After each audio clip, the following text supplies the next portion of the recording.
Crônicas do Amanhecer. Por Feijão, Centro Espírita Allan Kardec de Balneário Gaivota.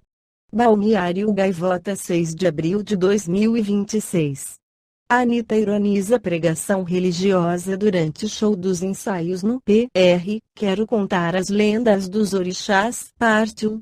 Um movimento de pregação religiosa realizado durante o show de pré-carnaval Ensaios da Anitta, em Curitiba, PR, repercutiu nas redes sociais e não passou despercebido pela cantora, que reagiu com ironia. No vídeo, o grupo explica que decidiu ir ao show para falar sobre o evangelho com o público. Eles explicaram que compraram os ingressos do show para evangelizar as outras pessoas. A gente está aqui pregando o Evangelho de Jesus e lembrando essas pessoas de que Jesus morreu a morte delas, diz um dos autores do vídeo.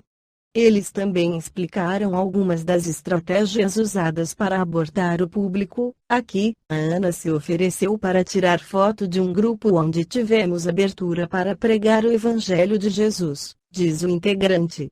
A própria Anitta se manifestou sobre o episódio nos comentários da publicação. Adorei. Cantei na Igreja Católica por anos, adoro a história de Jesus. Quando tem evento de vocês, quero contar para vocês as lendas dos orixás e de alguns deuses hindus que eu gosto bastante. Em A Gênese, Allan Kardec esclarece sobre as religiões. No sentido especial da fé religiosa, a revelação se diz mais particularmente das coisas espirituais que o homem não pode descobrir por meio da inteligência, nem com o auxílio dos sentidos e cujo conhecimento lhe dão Deus ou seus mensageiros, quer por meio da palavra direta, quer pela inspiração. Neste caso, a revelação é sempre feita a homens predispostos, designados sob o nome de profetas ou messias, isto é, enviados ou missionários, incumbidos de transmiti-la aos homens. Considerada debaixo deste ponto de vista, a revelação implica a passividade absoluta e é aceita sem verificação, sem exame, nem discussão. Todas as religiões tiveram seus reveladores e estes, embora longe estivessem de conhecer toda a verdade, tinham uma razão de ser providencial, porque eram apropriados ao tempo e ao meio em que viviam, ao caráter particular dos povos a quem falavam e aos quais eram relativamente superiores. Apesar dos erros das suas doutrinas, não deixaram de agitar os espíritos e, por isso mesmo, de semear os germens do progresso, que mais tarde haviam de desenvolver-se, ou se desenvolverão à luz brilhante do cristianismo.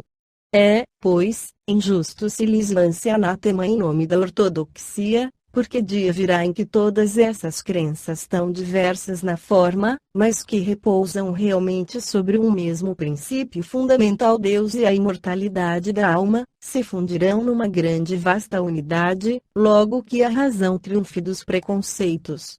Infelizmente, as religiões hão sido sempre instrumentos de dominação, o papel de profeta ha atentado às ambições secundárias e tem-se visto surgir uma multidão de pretensos reveladores ou messias, que, valendo-se do prestígio deste nome, exploram a credulidade em proveito do seu orgulho, da sua ganância, ou da sua indolência, achando mais cômodo viver à custa dos iludidos.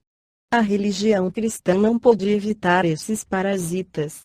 A tal propósito, chamamos particularmente atenção para o capítulo 21º de O Evangelho segundo o Espiritismo. Haverá falsos cristos e falsos profetas. Esta foi a crônica do amanhecer de 6 de abril de 2026. Por Alfredo Feijão Lopes.